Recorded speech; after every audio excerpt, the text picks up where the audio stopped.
But his family will tell you the same thing. They'll say, hey, we love her because she makes us do things, step out of our wings and stuff like that. But those two things, they butt heads often. Like, I'm a very clean person. Like, I'm like, hey, you got to do this, this, and this. And I'm like, hey, I was raised to do this and this. And he's like, well, I wasn't. I'm like, all right, well, we got to work towards that. And it's like, how do you have those conversations without making someone feel less than or disrespecting, right? Yeah. So our first like bits of marriage is just, respecting each other, loving each other, and understanding it's going to take day by day to work through it. 100%. But I will say, I think we've had a very successful first year. Like, families are very involved, we have support from both sides. Like, Brian has my mother's back 100%. Like, if she even senses like I'm doing a little too much to him, she'll sit me down and say, Monica, you can't be doing that. Like, he is a good guy. You have a great husband. You need to go figure that out and lower your tone. Versus his mom will call me and say, hey, is my son taking care of you? Like, and I'm like, yeah, he is, Mama. He's out with the guys. She's like, he doesn't need to be out with the guys. He needs to be home with his wife. His wife is his best friend.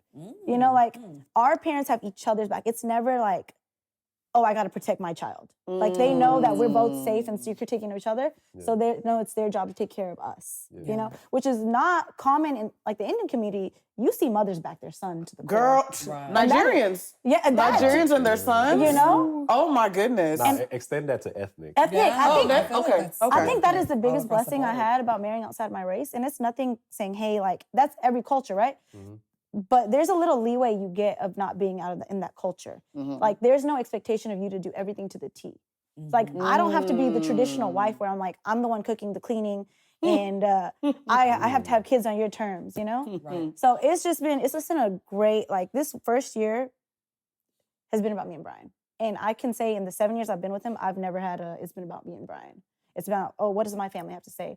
Oh, like, are we gonna ever get married? Like, the world is just shooting, at us, and it's just like, we don't know what's gonna happen. So that's beautiful, though. I think it's been a peaceful year. Yeah. I love to hear that because, you always hear the qualms of the first 5 years of marriage is usually the hardest years of marriage. And I love that you mentioned the family dynamics because, of course, people that don't know, that you're married to a Nigerian, and then you're Indian, and then just that cultural dynamic. What is that like doing something that's unconventional? How is that, especially with, you come from a background that they are very hardcore when it comes to their culture, their children, their generations, their family, and even a Nigerian also does too. A Nigerian, we're very, very, when it comes to family, this is how we see family. It's very structured. This is how we see our children. This is what we want our children to do. This is how we want it. Everything is according to based off of like traditions and customs and things like that. So now that you have two backgrounds now that are like culturally focused, how has that been mixing that together? Man, it's been amazing. I will say, I think it was one thing. It wasn't about marrying someone that was of a different culture to me. It was about marrying someone that did have a culture. Wow. Like, it's like you have to have, like, and again, this is not meant to like disrespect. If you come from something that, you have a big culture, whatnot. For me personally, I grew up, going to wearing my Indian clothes, eating the Indian food, praying to all the gods, getting bedtime stories read to me, following a Hindu book, a mother that devotes her whole life to prayer. You don't have to make your life similar to that in order for me to be comfortable. I need to know, hey, your mom was devoted to prayer, you grew up with something that embedded you into being the man you are today, like the Nigerian clothes, the food, it's not the same thing, but it's the same concept at the end of the day, Those strict values were very important to me that we both share those. And we don't have to be the same. That's the beauty of it. I know, like, for example, my brother and sister-in-law, they're both the same Indian, but they still have differences on the way they want to do things. Absolutely. You're always going to have differences. Doesn't matter if you can be spit spot on the same concept of, religion, whatever tradition it is, but it's a matter of how high end do you want to take it. Yeah. Yeah. And I think it's just, it's like, I told you this already, but we had like 3 weddings. We had a Nigerian wedding, a church ceremony, a Hindu ceremony. We had like 8 wedding events. And my favorite, like, I dreamed to have a Hindu wedding. I dreamed of that since I was a little girl. My favorite was my Nigerian ceremony. It was something my in-laws did for us. Cool. And it just felt like I truly, like people always ask me, what's your wedding day? I'm like, okay, the church day is our wedding date. But I felt married as soon as I had my traditional ceremony, my Nigerian traditional ceremony. So that's interesting because so the Like, that was my Nigerian husband, you know? piece.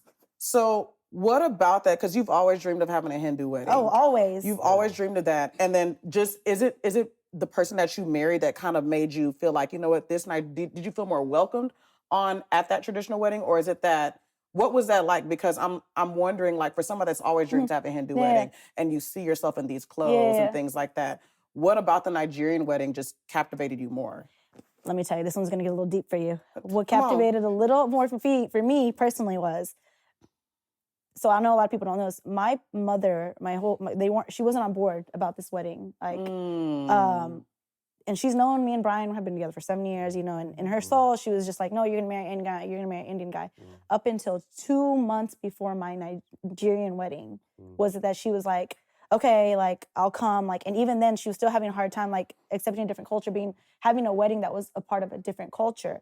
And I basically told her, like, look, Mom, you're going to do this part of the ceremony, you're gonna do this the Nigerian way, or I don't want you to come to my Hindu ceremony. Like, that's that. Like, this is a culture. It'd be like that, man. Yeah, you know? Sometimes when you have to parent your parents. Yeah, you have to parent your parents. Like, because it's like, because what I'm hearing is that you're playing tug of war with your heart and your family. Exactly. And you don't want to, and you literally don't want to break either one.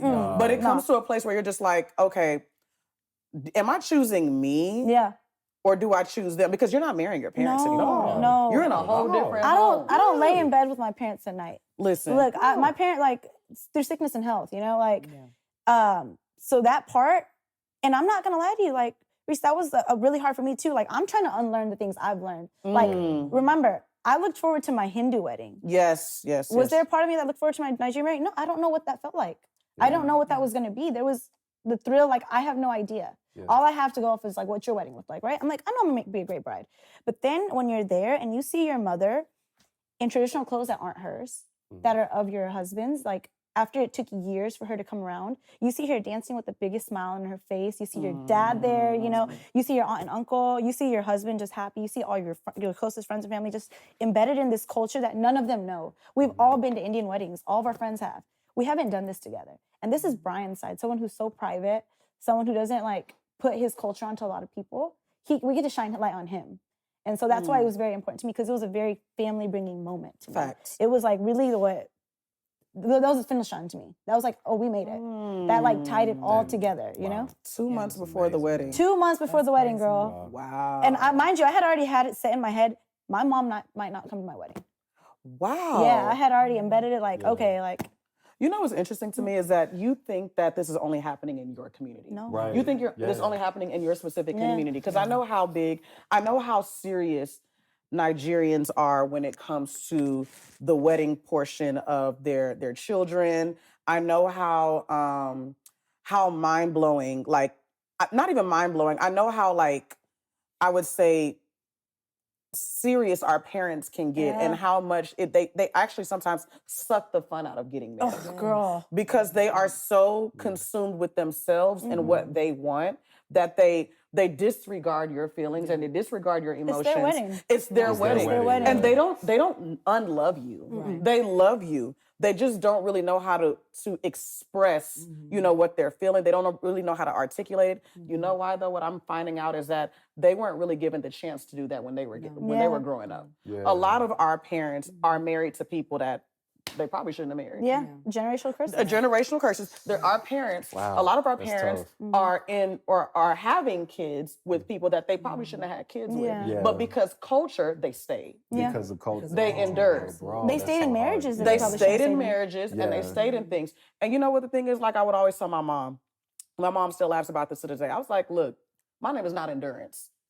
My name is not Endurance. So that whole thing of enduring, I don't know what that's like, and I don't want to endure, especially if I don't have to. Yeah. Why do and especially with an ethnic background, the thing about holding such burdens, and it's like you get a brownie points on them. You get accolades on them. I'm like, no one gets an award for suffering like that. Yes. You know, and it's like I have friends that their parents didn't even come to the wedding. Right. And it's so mind-blowing because it's like, wow, you didn't even think of your baby. Right. You didn't even think that moment. You cared about what society was going to say. You care about what people think. People but people when who you pay your bills, that's people don't it. hold you at night. Wow. They don't. They don't pay your bills. They don't know what you're No. going through. They don't know anything. No. And you're They so laugh at focused. you. They laugh. You're so focused on your culture. Yeah. You're so focused on what people think. I think they forget also that, you know, like that a wedding and marriage is a big significant moment of, hey, I'm cleaving from you. Like this is me stepping away from you. This is me coming into my own, becoming a person and building a family with this person that I found and that I love. And it may not look like what you expected or wanted from me,